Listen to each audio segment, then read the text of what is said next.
¿Qué es lo primero que se te viene a la mente cuando escuchas la palabra Menudo?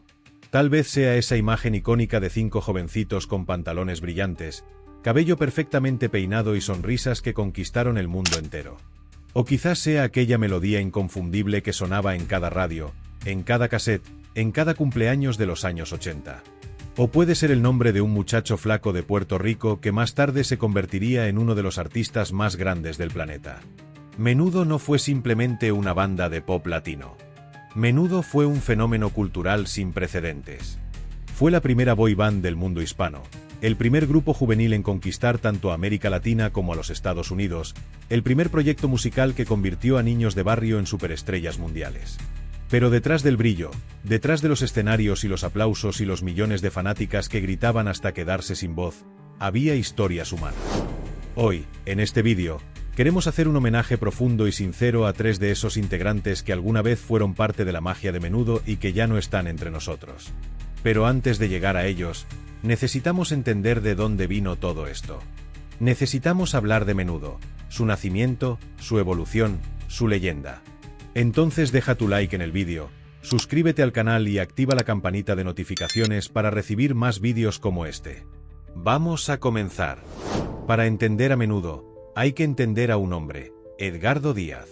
Nacido en Puerto Rico, Díaz era un empresario musical visionario que en la década de los 70 tenía una idea que muchos consideraban descabellada: crear un grupo de niños y adolescentes que cantaran y bailaran música pop en español. En aquella época, la industria musical latina estaba dominada por adultos. Los grupos juveniles apenas existían en el mundo hispano. Pero Díaz vio algo que otros no veían: un mercado enorme, millones de niñas y adolescentes que querían ídolos que fueran jóvenes como ellas, que hablaran su idioma, que vivieran en su misma realidad. Así, en 1977, en la ciudad de San Juan, Puerto Rico, nació Menudo. La formación original estaba integrada por 5 muchachos jóvenes del área metropolitana de San Juan: los hermanos Carlos y Oscar Melia, Ricky Meléndez, Fernando Sayaberry y Nefti Sayaberry. El nombre, Menudo, fue elegido deliberadamente. En el español coloquial, menudo puede referirse a algo pequeño, a moneda suelta, a algo de poco valor aparente. Pero también tiene el significado de joven o de pequeña estatura.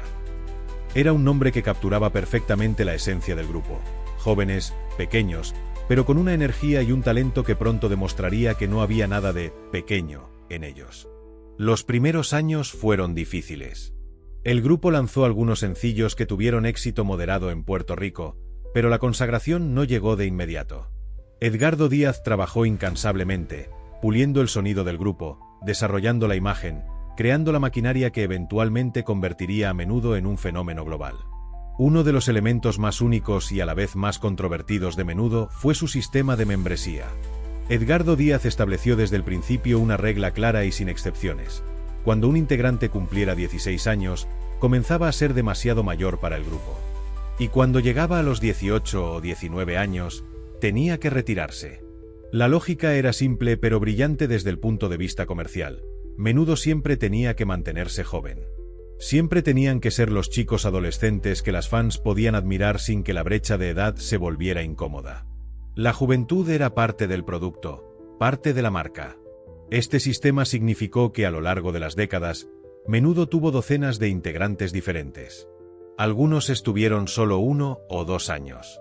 Otros lograron quedarse un poco más.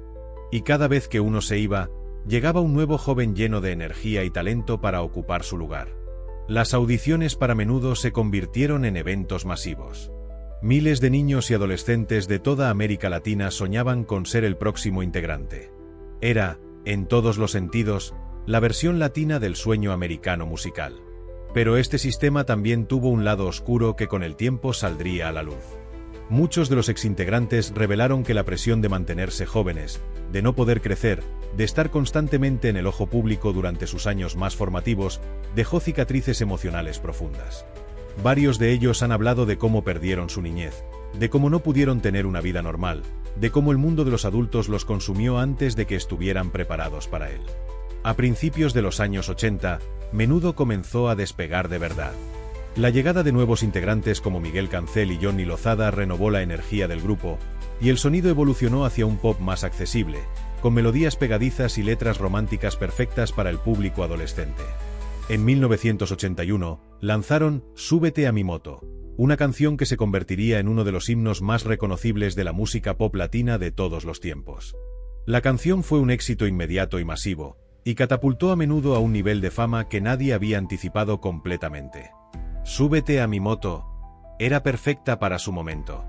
Era una canción de amor juvenil, con una melodía que no podía sacarte de la cabeza, y hablaba de algo tan universal como la emoción de la libertad y el romance adolescente. Las fans la enloquecieron. Las radios no podían dejar de tocarla. Y Menudo pasó de ser un grupo popular en Puerto Rico a ser una sensación en todo el mundo de habla hispana. A lo largo de los 80, los éxitos se fueron acumulando. Explota, explota, Si tú no estás, Claridad, Quiero ser, Bésame. Cada álbum era esperado con una ansiedad que hoy en día solo podemos comparar con los grandes lanzamientos de los artistas más populares del mundo digital. En 1984 llegó el momento que cambiaría la historia de Menudo para siempre. Un jovencito de 13 años llamado Enrique Martín Morales, nacido en San Juan el 24 de diciembre de 1971, se unió al grupo. El mundo lo conocería más tarde como Ricky Martin. Aunque Ricky ya había tenido un corto paso por el mundo artístico desde pequeño, su entrada a Menudo lo lanzó a la estratosfera. Con su carisma natural, su energía desbordante y su talento innato para el baile y el canto, Ricky se convirtió rápidamente en el favorito de las fans. Ricky Martin estuvo en Menudo de 1984 a 1989, 5 años en los que el grupo alcanzó su máxima popularidad. Durante ese periodo, Menudo trascendió las fronteras latinas y comenzó a hacer presentaciones en los Estados Unidos con considerable éxito, llegando a actuar en programas de televisión importantes y llenando estadios en ciudades con grandes comunidades latinas. La salida de Ricky en 1989, cuando llegó a la edad límite establecida por el sistema de Edgardo Díaz, fue uno de los eventos más seguidos por la prensa de espectáculos de la época. Para muchos fans, el Menudo post-Ricky nunca volvería a ser exactamente lo mismo. Pero sería injusto reducir la historia de Menudo a un solo integrante, por más talentoso e icónico que haya sido. La grandeza de Menudo fue siempre colectiva. A lo largo de sus años de gloria, el grupo llenó estadios en México, Colombia, Venezuela, Brasil, Argentina, en prácticamente cada país de América Latina. Sus giras eran eventos monumentales. Se hablaba de histeria colectiva en los aeropuertos cuando llegaban. Las fans desmayadas en los conciertos. Las llamadas incesantes a las emisoras de radio. Las cartas de amor que llegaban por miles. Menudo fue, sin exagerar, la primera boy band que experimentó el nivel de fandom que hoy asociamos con grupos como One Direction o BTS. En Brasil, tuvieron tal impacto que comenzaron a aprender portugués y grabaron versiones de sus canciones en ese idioma. En Japón, donde también realizaron algunas apariciones, fueron recibidos con un entusiasmo que sorprendió a propios y extraños. Menudo había trascendido el idioma y la geografía. La máquina de Edgardo Díaz funcionaba a toda velocidad. Álbumes casi anuales, giras interminables, apariciones en televisión, merchandising, revistas de fans. El negocio Menudo era una industria enorme, y en el centro de todo estaban estos jóvenes que viajaban por el mundo, actuaban ante multitudes enloquecidas, y no siempre tenían tiempo de simplemente dormir. Con el tiempo, y especialmente desde los años 2000 en adelante, comenzaron a surgir testimonios inquietantes de varios exintegrantes. Las acusaciones más graves vinieron de Roy Rosselló, quien declaró públicamente haber sufrido abusos por parte de personas dentro del entorno del grupo durante su tiempo como integrante. Estas revelaciones sacudieron a los fans que habían crecido amando a Menudo. Porque detrás de las canciones alegres y los trajes coloridos había una realidad más oscura para algunos de esos niños que habían entrado al mundo del espectáculo demasiado jóvenes, a veces lejos de sus familias, en un ambiente donde el poder adulto no siempre se ejercía de manera responsable. Edgardo Díaz, el creador y gestor del grupo, negó siempre estas acusaciones. El tema permanece doloroso y dividido. Pero lo que sí quedó claro es que el sistema Menudo, por brillante que fuera desde el punto de vista comercial, también cobró un precio humano muy alto en muchos de sus integrantes. A lo largo de los 90, Menudo continuó operando con nuevas formaciones. El grupo siguió lanzando álbumes, haciendo giras, atrayendo nuevos fans más jóvenes mientras los fans originales crecían y formaban sus propias familias. La calidad musical evolucionó con los tiempos. De las baladas y el pop de los 80, el grupo fue incorporando elementos de dance music, R&B y pop contemporáneo. Cada nueva generación de integrantes traía sus propios matices, su propia energía. Y fue en estas generaciones posteriores donde conocemos a dos de los hombres de los que hablaremos hoy, Adrián Olivares, quien se unió en 1990, y Antoni Galindo, que llegó en 1995. Adrián Olivares. Cuando hablamos de Menudo, instintivamente pensamos en Puerto Rico. En el acento caribeño, en las playas, en la música tropical mezclada con pop. Casi todos sus integrantes más famosos a lo largo de los años habían sido puertorriqueños, o en algunos casos, de otras naciones del Caribe. Por eso, cuando en 1990 llegó un joven mexicano a unirse al grupo, fue algo verdaderamente excepcional. Su nombre era Adrián Olivares, tenía 13 años, y venía de México, el único país de habla hispana que todavía no había dado un integrante a la mítica agrupación. Adrián no era desconocido para el mundo del espectáculo. Era hermano de Carla Souza, una talentosa actriz mexicana que ya comenzaba a labrarse un nombre en la televisión azteca. La familia Olivares tenía sangre artística, y Adrián heredó ese talento de sobra. Las audiciones para Menudo eran conocidas en todo México. Miles de jóvenes soñaban con esa oportunidad, con pararse en ese escenario, con cantar esas canciones que habían escuchado desde pequeños. Adrián pasó por ese proceso y salió victorioso. El grupo vio en él algo especial: presencia escénica, voz, carisma y, sobre todo, esa energía que es difícil de enseñar y fácil de reconocer. Adrián se unió al grupo en 1990, en un momento en que Menudo atravesaba una de sus transiciones generacionales. La era de Ricky Martin había terminado, y el grupo estaba construyendo su identidad post-Ricky. Era un momento de renovación, de demostrar que Menudo era más grande que cualquier individuo, que la institución seguiría en pie independientemente de quien la integrara. Y allí estaba Adrián, con apenas 13 años, subiendo los escenarios más grandes de América Latina, aprendiendo coreografías complejas, grabando en estudios profesionales, dando entrevistas en televisión. Todo esto mientras sus amigos del barrio en México estaban simplemente yendo a la escuela y preocupándose por las tareas. Sus compañeros en esa época lo recuerdan como alguien excepcional.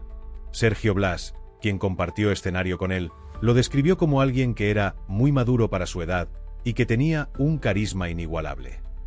Son palabras que revelan mucho. Para sobrevivir y brillar en Menudo, había que crecer rápido. Adrián lo hizo. A pesar de ser el único mexicano en el grupo, Adrián nunca pareció sentirse fuera de lugar. Se integró naturalmente con sus compañeros puertorriqueños, adoptó el ritmo caribeño y aportó su propia esencia mexicana a la mezcla. En cierta forma, su presencia hacía a Menudo aún más representativo de toda Latinoamérica. La despedida del grupo y la vida después de Menudo. En 1993, Adrián llegó a la edad en que el sistema Menudo lo obligaba a retirarse. No era una decisión que él hubiera tomado por voluntad propia, sino la consecuencia de la regla que Edgardo Díaz había establecido desde el principio.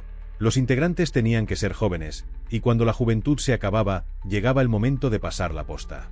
A sus 16 años, Adrián se encontró de repente fuera del mundo que había sido su hogar durante 3 años.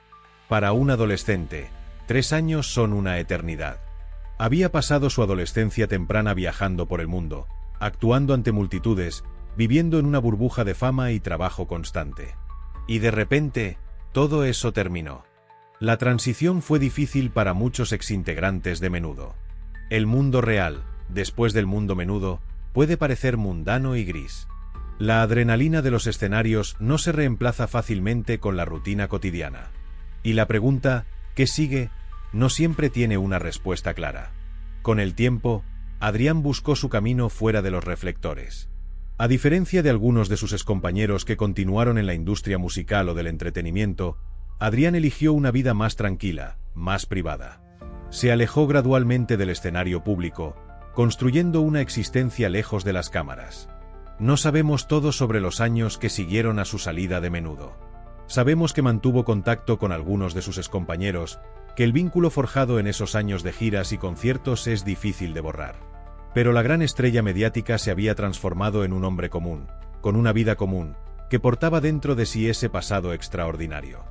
El lunes, 8 de julio del año en curso, el mundo de los fans de Menudo recibió una noticia que nadie quería escuchar. Adrián Olivares había fallecido. Tenía apenas 48 años de edad. La noticia fue difundida en redes sociales por su excompañero Robert Avellanet, quien la compartió con una mezcla de dolor y amor por quien había sido su hermano de escenario. Las condolencias no tardaron en llegar de todos los rincones del mundo hispano. Sergio Blas, otro de sus compañeros en aquella última alineación de Menudo, escribió un mensaje que conmovió a todos. Vuela alto, hermanito, y mucha fortaleza para tu familia. Siempre fuiste muy maduro para tu edad y tenías un carisma inigualable. Por siempre vivirás en nuestro corazón. Las circunstancias exactas de su muerte no quedaron completamente claras de inmediato. Según información de la revista mexicana TV y Novelas, en el momento de su fallecimiento, Adrián habría estado sometiéndose a algún tipo de intervención quirúrgica. Sin embargo, no se supo con certeza si el procedimiento era por razones de salud o de otra índole, ni si la cirugía fue directamente la causa de su partida. Esta incertidumbre, lejos de disminuir el dolor de quienes lo amaban, lo intensificó. Cuando alguien muere rodeado de preguntas sin respuesta, el duelo se complica. Los fans, sus excompañeros, su familia, todos navegaron el dolor de su pérdida sin tener completamente claro qué había ocurrido. Adrián Olivares tiene un lugar especial en la historia de Menudo que va más allá de su talento individual. Fue el único mexicano en formar parte del grupo en toda su historia. En un grupo cuya identidad estaba tan arraigada en Puerto Rico y el Caribe, la presencia de Adrián fue una apertura, un reconocimiento de que la latinidad es diversa y multifacética. Para los fans mexicanos, Adrián fue durante esos 3 años su representante, su conexión directa con el grupo que amaban. Había algo especial en ver a uno de los suyos subir a ese escenario, usar esos trajes brillantes, cantar esas canciones. Y para todos los fans de Menudo, independientemente de su nacionalidad, Adrián fue parte de una era específica, de una historia que vivieron juntos. Sus canciones siguen sonando. Su carisma en el escenario sigue siendo visible en los vídeos de la época. Y su memoria, aunque él ya no esté, permanece viva en cada nota de sus músicas. Rey Reyes. El 13 de marzo de 1970, en la ciudad de Nueva York, nació un niño que estaba destinado a convertirse en uno de los rostros más queridos de la música pop latina. Su nombre era Ramón Luis Reyes Díaz, pero el mundo entero lo conocería simplemente como Rey Reyes. Hijo de padres puertorriqueños, Rey creció entre Nueva York y Puerto Rico, absorbiendo lo mejor de dos mundos: la energía vibrante de la ciudad que nunca duerme y la calidez musical de la Isla del Encanto. Desde pequeño, la música fue su lenguaje natural. Cantaba sin parar, bailaba con una gracia instintiva, y tenía esa presencia carismática que hacía que la gente lo mirara cada vez que entraba a un cuarto. No tardó mucho en que ese talento llamara la atención de personas en la industria. Con apenas 13 años, Rey Reyes llegó a las puertas de Menudo, el grupo que por entonces ya era una sensación en toda América Latina. La audición fue apenas una formalidad. Era evidente que este muchacho tenía todo lo que Menudo buscaba y más. Rey se unió a Menudo en un momento particularmente delicado. Llegó para reemplazar a Xavier Servía, uno de los integrantes que había llegado a la edad límite y tenía que retirarse. Reemplazar a alguien en Menudo nunca era fácil. Los fans tenían sus favoritos y no siempre aceptaban bien los cambios. Pero Rey Reyes los conquistó casi instantáneamente. Había algo en el que era irresistible, una combinación de inocencia y picardía, de timidez aparente y confianza natural en el escenario. Las fans lo adoptaron rápidamente, y el apodo que le dieron lo dice todo: el niño de la cara linda. Esa cara linda era, efectivamente, notable. Pero lo que realmente cautivaba era lo que había detrás de ella: una autenticidad genuina, un amor palpable por la música y por el público, y una capacidad para conectar emocionalmente que iba mucho más allá de la simple apariencia. Rey se integró a la tercera generación de Menudo, compartiendo escenarios con nombres que ya eran bien conocidos: Johnny Lozada, Miguel Cancel. Y eventualmente, también con el jovencito que llegaría en 1984 y que cambiaría todo: Ricky Martin. Los años que Rey Reyes pasó en Menudo coincidieron con la época que muchos consideran la más gloriosa de la agrupación. Era el periodo en que Menudo comenzaba a trascender las fronteras latinoamericanas, en que Súbete a mi moto se convertía en un himno generacional, en que el grupo pasaba de ser famoso a ser un fenómeno cultural. Actuar junto a Ricky Martin durante sus años compartidos fue, según Rey recordaría más tarde, una experiencia que marcó su vida profundamente. Eran dos jóvenes apasionados por la música, llenos de energía, empujándose mutuamente a dar lo mejor. La química entre ellos en el escenario era evidente. Pero Rey era también, en muchos sentidos, el corazón emocional del grupo en esa época. Mientras Ricky tenía el carisma explosivo del futuro superastro que sería, Rey tenía una calidez más íntima, más cercana. Era el tipo de persona que hacía que las fans no solo lo admiraran desde lejos, sino que sintieran que lo conocían de verdad. Sus años en Menudo lo llevaron por toda América Latina, a los Estados Unidos, a presentaciones internacionales de alto perfil. Vio el mundo desde los escenarios más importantes del espectáculo latinoamericano, vivió experiencias que la mayoría de la gente ni siquiera sueña. Y todo eso siendo esencialmente un adolescente. Años después, en entrevistas que dio cuando ya era adulto, Rey Reyes habló con una honestidad sorprendente sobre el precio que había pagado por su vida en Menudo. Sus palabras son de las más reveladoras que cualquier exintegrante haya dicho sobre lo que implicaba vivir esa experiencia siendo tan joven. Tuve una oportunidad que ningún chamaco, ninguna persona en el mundo tuvo, dijo en una ocasión.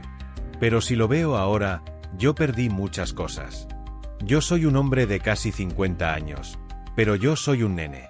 Tú no tuviste niñez. Yo soy un nene hoy en día. Esas palabras son devastadoras en su simplicidad. Rey Reyes, adulto, mirando hacia atrás y reconociendo que la fama, los viajes, los escenarios, le habían costado algo que no tiene precio y que no se puede recuperar: la infancia.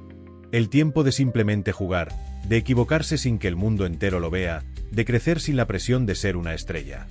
Esta reflexión de Rey no es única entre los exintegrantes de Menudo. Varios de ellos han expresado sentimientos similares. La ambivalencia entre la gratitud por las experiencias extraordinarias que vivieron y el dolor por las cosas normales que nunca pudieron vivir. Es la paradoja del niño famoso: lo tiene todo y no tiene nada al mismo tiempo. En 1985, Rey Reyes se despidió de Menudo. Había llegado a los 15 años, que era la edad en que el sistema de Edgardo Díaz comenzaba a preparar la transición. Para Rey, había significado 2 años de gloria pura, 2 años de ser parte de algo más grande que él mismo. Después de Menudo, Rey intentó construir una carrera como solista. El camino era difícil. Salir de Menudo era en muchos sentidos una ventaja, porque venías con reconocimiento y base de fans. Pero también era una trampa, porque la sombra del grupo era enorme y compararte con ese pasado era inevitable. Décadas después de haber dejado el grupo, Rey Reyes tuvo la oportunidad de un reencuentro que soñó durante años. En 2021, varios exintegrantes de diferentes generaciones de Menudo se reunieron para realizar el tour Súbete a mi moto, una gira de nostalgia que prometía llevar a los fans de vuelta a los años dorados de la agrupación. Para Rey, esta gira significaba mucho más que un simple show. Significaba la posibilidad de conectar de nuevo con esa magia que había sentido en sus años como integrante. Significaba subir a un escenario con sus hermanos de toda la vida y darles a los fans lo que anhelaban: ver a esos chicos que habían amado, ahora convertidos en hombres, pero con la misma pasión. También, y esto es importante, significaba una fuente de ingresos. Rey Reyes, como muchos artistas de su generación, había visto cómo las regalías de la música de los 80 y 90 no siempre se distribuían de manera justa. El sistema de Menudo, con toda su brillantez comercial, no siempre había protegido los derechos económicos de sus integrantes. Pero entonces llegó el COVID-19. La pandemia que paralizó al mundo entero también detuvo en seco la gira. Los conciertos se cancelaron uno tras otro. Los estadios que iban a llenarse permanecieron vacíos. Y con la gira, desapareció también esa esperanza económica que Rey había depositado en ella. La cancelación de la gira fue un golpe devastador para Rey Reyes, y no solo en términos económicos. Aunque las finanzas eran una preocupación real, el daño más profundo fue emocional. Para alguien que había pasado años construyendo su identidad alrededor de la música, de los escenarios, de la conexión con el público, la pandemia significó un silencio brutal y repentino. De repente, no había escenarios. No había fans. No había energía de multitudes que te recordara por qué hacías lo que hacías. Rey comenzó a hundirse en una depresión profunda. Sus amigos y familiares notaban los cambios. Se veía diferente, se comportaba diferente. La alegría que siempre había caracterizado al niño de la cara linda parecía haberse apagado. Y entonces llegaron los mecanismos de escape que tristemente son tan comunes en estas situaciones: la comida como consuelo, el alcohol como anestesia. Ray comenzó a comer en exceso, a tener una vida cada vez más sedentaria. El peso que fue ganando no tardó en convertirse en tema de conversación pública, y las críticas que recibió por su apariencia física añadieron otra capa de dolor a su ya maltratada autoestima. Es cruel e injusto que alguien que ha dado tanto, que ha regalado tanta felicidad a través de su arte, tenga que soportar el juicio público por cómo luce su cuerpo. El mismo público que lo había amado como el niño de la cara linda ahora comentaba su sobrepeso. Esa crueldad, aunque venga del anonimato de Internet, duele.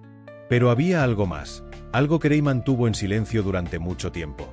Su corazón, literalmente, no estaba bien. Había sido diagnosticado con cardiomegalia, una condición en la que el corazón crece más allá de su tamaño normal. Es una condición seria que se agrava con el estrés, la falta de ejercicio, el sobrepeso y los hábitos poco saludables. Todo lo que Ray estaba experimentando durante la pandemia era, clínicamente hablando, una receta perfecta para el desastre. Ray eligió no hablar públicamente de este diagnóstico. Quizás no quería preocupar a su familia. Quizás tenía miedo de hacer real una situación que prefería ignorar. Quizás simplemente no estaba listo para enfrentar la verdad de lo que su cuerpo le estaba diciendo. El corazón de Ray Reyes, ese corazón que había latido tan fuerte en 1000 escenarios, que había palpitado de emoción ante multitudes enloquecidas, ese corazón que cargaba las alegrías y los dolores de una vida vivida bajo las luces, finalmente cedió. Ray Reyes falleció a los 51 años a causa de un infarto fulminante. La noticia sacudió al mundo del entretenimiento latino con una intensidad que pocas partidas habían generado en los últimos años. Después de su fallecimiento, su hermano Ray habló públicamente sobre lo que había vivido Ray durante los últimos tiempos. La depresión que lo atacó al verse sin ingresos en medio de la pandemia, el refugio que buscó en el alcohol y en la comida, la espiral descendente que fue imposible detener a tiempo. Notaba que él estaba padeciendo de depresión, revelaron quienes estuvieron cerca de él en sus últimos años. Se veía, se sentía. La gente se preocupaba porque lo veían comer demasiado. Es una imagen desgarradora. El hombre detrás del artista, el ser humano detrás del ídolo, luchando en silencio contra demonios que no supo cómo vencer. Ray Reyes fue también padre, y esa dimensión de su vida es quizás la más humana y la más hermosa. Habló en varias ocasiones sobre cómo su hijo era lo más importante de su vida, su mayor motivación, el ser por quien quería ser mejor. Él es un superhéroe para mí, dijo su hijo sobre él. Es difícil imaginar un homenaje más bello. Descansa en paz, Ray. El mundo fue mejor por haberte tenido. Anthony Galindo. Venezuela es un país que ha dado al mundo una riqueza cultural extraordinaria. Su música, su arte, su literatura, y sobre todo su gente, han dejado huella en todos los rincones donde los venezolanos han llegado. Y en la historia de Menudo, Venezuela tiene un capítulo especial gracias a un joven llamado Edgar Antonio Galindo Ibarra, conocido artísticamente como Anthony Galindo. Anthony nació en Venezuela y creció con el sueño que millones de niños latinoamericanos compartían, ser parte de Menudo. Era un sueño que parecía inalcanzable, porque el grupo había estado durante años dominado por puertorriqueños, con la excepción memorable de Adrián Olivares. Pero los sueños, cuando se acompañan de talento y determinación, a veces se hacen realidad. En 1995, Anthony Galindo cruzó la puerta de Menudo. Tenía toda la energía del mundo, toda la pasión de alguien que ha perseguido un sueño y finalmente lo alcanza. Era joven, guapo, talentoso, y representaba a una generación diferente de fans que habían crecido no solo con los éxitos de los 80, sino también con la evolución musical de los 90. Anthony se integró a una alineación de Menudo que incluía a Abel Talamantes, Alexis Grullón y Didier Hernández. Era el Menudo de mediados de los 90, un grupo que había sobrevivido décadas de cambios y seguía encontrando nuevos fans dispuestos a enamorarse de él. Esta época de Menudo fue diferente musicalmente. El sonido era más contemporáneo, influenciado por el R&B y el pop de los 90, con producciones más sofisticadas y arreglos que reflejaban los cambios en los gustos musicales de la audiencia. Anthony se adaptó perfectamente a este nuevo estilo, aportando una voz que tenía tanto suavidad como potencia. La vida en Menudo para Anthony fue, como para todos sus predecesores, una mezcla de magia y exigencia. Las giras, las grabaciones, las entrevistas, las apariciones en televisión, los ensayos interminables. Todo eso a una edad en que lo más natural sería estar en el colegio, en el parque, simplemente siendo joven. Pero Anthony lo hizo. Dio todo lo que tenía. Y ganó algo que pocos jóvenes de su generación podían decir: hizo realidad su sueño más grande. En 1997, cuando llegó el momento de que Anthony y algunos de sus compañeros dejaran Menudo, tomaron una decisión que reflejaba tanto su amor por la música como su deseo de continuar juntos. Formaron un nuevo grupo llamado Envío. Envío surgió como una continuación natural de Menudo. Los integrantes eran mayores, ya podían explorar temas más maduros, la música podía tener texturas más complejas. Era, en cierta forma, la evolución que los fans que habían crecido con Menudo esperaban. Sus artistas favoritos, pero adaptados a la realidad de ser adultos jóvenes. Con el tiempo, Anthony Galindo construyó su vida fuera de los escenarios principales. Aunque nunca abandonó completamente la música, la intensidad de su vida artística fue disminuyendo. Se había casado, tenía planes de construir un futuro con la persona que amaba. Tenía proyectos personales, cosas en las que ponía su energía y su creatividad. Quienes lo conocieron en esa época lo describían como alguien activo, creativo, siempre con un proyecto entre manos. La imagen que pintaron fue la de un hombre que pintaba su cocina, que remodelaba su casa, que estaba lleno de planes y proyectos para el futuro. No era la imagen de alguien al borde del abismo. Y eso hace lo que ocurrió después aún más incomprensible y doloroso. Cuando llegó la pandemia de COVID-19 en 2020, Anthony Galindo se encontró en la misma situación que tantos artistas. De repente, sin trabajo, sin conciertos, sin presentaciones, sin la estructura que la vida en el mundo del espectáculo, por esporádica que sea, proporciona. El 27 de septiembre de 2020, Anthony Galindo tomó una decisión que nadie en su entorno había anticipado. Nadie, ni siquiera su futura esposa, había visto las señales de lo que estaba a punto de suceder. Atentó contra su propia vida. Fue trasladado de urgencia a un hospital en la ciudad de Miami, donde los médicos comenzaron una carrera contra el tiempo para salvarle la vida. Durante varios días, Anthony permaneció internado, con su familia a su lado en la medida en que la situación lo permitía, aunque su madre, que se encontraba en Venezuela, no pudo estar presente debido a las circunstancias. El sábado siguiente al incidente, el 3 de octubre de 2020, llegó la noticia más terrible. En un comunicado oficial, la familia de Anthony informó: ha fallecido nuestro querido Anthony Galindo después de varios días en los que los médicos hicieron lo humanamente posible por salvar su vida. Sus órganos fueron donados. Su cuerpo fue cremado. Y el mundo del espectáculo latino quedó en silencio, procesando la pérdida de alguien que había sido parte de la banda sonora de toda una generación. Después de la noticia, comenzaron a surgir los testimonios de quienes lo conocían, tratando de comprender cómo había llegado a ese punto. Y lo que emergió fue una imagen de un hombre que había sufrido en silencio, que había cargado sus demonios internos sin mostrarlos al mundo. Él actuó de una forma que nadie se esperó, dijo uno de sus allegados. Lamentándolo mucho, actuó de una forma que nadie se imaginó que iba a pasar, y no nos dimos cuenta de repente. Las personas arrastran problemas y de repente tienen un momento en que tienen tanto y lo explotan. Una persona que de repente tenía muchas cosas y no nos lo dijo en ningún momento, continuó. Y nadie, ni lo que era su futura esposa, se lo imaginaba. Nadie. Era imposible. Estas palabras son un recordatorio doloroso de algo que necesitamos escuchar y entender. La depresión y el suicidio no siempre se anuncian. No siempre hay señales obvias. A veces, las personas más sonrientes son las que más están sufriendo por dentro.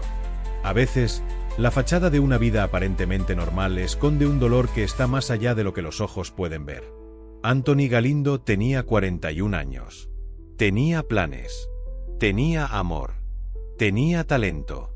Y tenía un dolor que no pudo o no supo cómo compartir con quienes lo amaban.